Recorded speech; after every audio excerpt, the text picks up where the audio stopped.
জনগণের ক্ষমতা জনগণকে দ্রুত ফেরত দিতে হবে। তারাই সিদ্ধান্ত নেবে আগামী দিনে দেশ পরিচালনার দায়িত্ব কাকে দেয়া হবে বলে মন্তব্য করেছেন বিএনপির স্থায়ী কমিটির সদস্য অধ্যাপক ডাক্তার এজেড.এম জাহিদ হোসেন। সকালে দিনাজপুরের হাকিমপুর উপজেলা ও পৌর বিএনপির আয়োজনে হাকিমপুর মহিলা কলেজের হল রুমে এক কর্মী সভায় তিনি এসব কথা বলেন। তিনি আরো বলেন, অন্তর্বর্তীকালীন সরকার অন্তর্বর্তী সময়ের জন্য এসেছে। হঠকারী সিদ্ধান্ত না নিয়ে তাদের অতীত থেকে শিক্ষা নিতে হবে। বিএনপিকে নিয়ে কটাক্ষ করলে দেশপ্রেমিক মানুষ চুপচাপ বসে থাকবে এমনটা ভাবার কোনো কারণ নেই।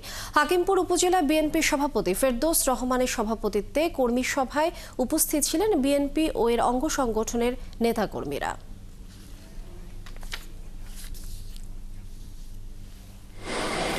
আইনের প্রতি শ্রদ্ধাশীল থেকে বর্তমান অন্তর্বর্তীকালীন সরকার তার দায়িত্ব সেটি পালন করবে। কোনো ধরনের কনফিউশন অথবা মানুষের মধ্যে কোনো ধরনের ভুল তথ্য দেওয়ার অথবা ভুল ইনফরমেশন দেওয়ার অথবা কোনো ধরনের বিভাজন সৃষ্টি করার নিশ্চয়ই ওনারা চেষ্টা করবেন না।